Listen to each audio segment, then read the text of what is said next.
Welcome to Kids Collection. एक दफ़ा का जिक्र है। एक खूबसूरत गांव में एक प्यारी सी बकरी रहती थी जिसका नाम बोबो था।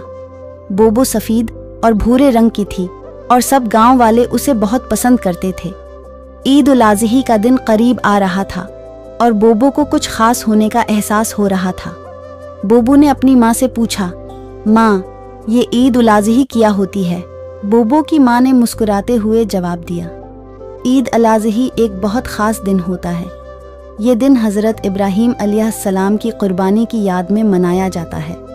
अल्लाह ताली ने उनकी आजमाइश की और आखिर में एक दनबा अता किया ताकि वो उसे क़ुरबान करें।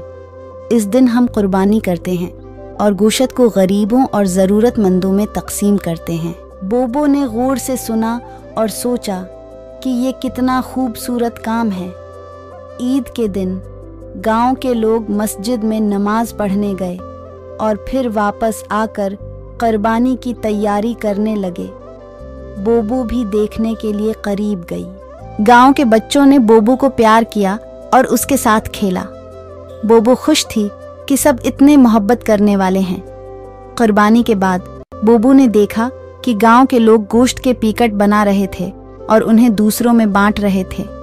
बोबो ने अपनी माँ से कहा, माँ, ये कितना अच्छा है कि हम अपने दोस्तों और हमसायों के साथ खुशियाँ बांटते हैं। बोबो की माँ ने सिर हिलाते हुए कहा, हाँ बेटी, यही ईद उल अज़हा का पैगाम है। हमें दूसरों के साथ मोहब्बत और खुशियाँ बांटनी चाहिए। ईद के दिन गांव में हर तरफ खुशी का समा था। बच्चे खेल रहे थे, लोग मिलजुल कर खा रहे थे और हर तरफ मोहब्बत और भाईचारे का माहौल था। बोबो ने दिल में फैसला किया कि वो हमेशा दूसरों के साथ मोहब्बत और खुशियाँ बांटेगी, क्योंकि यही ईद उल अज़हा की असल रूह है। और इस तरह छोटी बकरी बोबो ने ईद उल अज़हा के खूबसूरत पैगाम को समझा और उसे हमेशा याद रखा।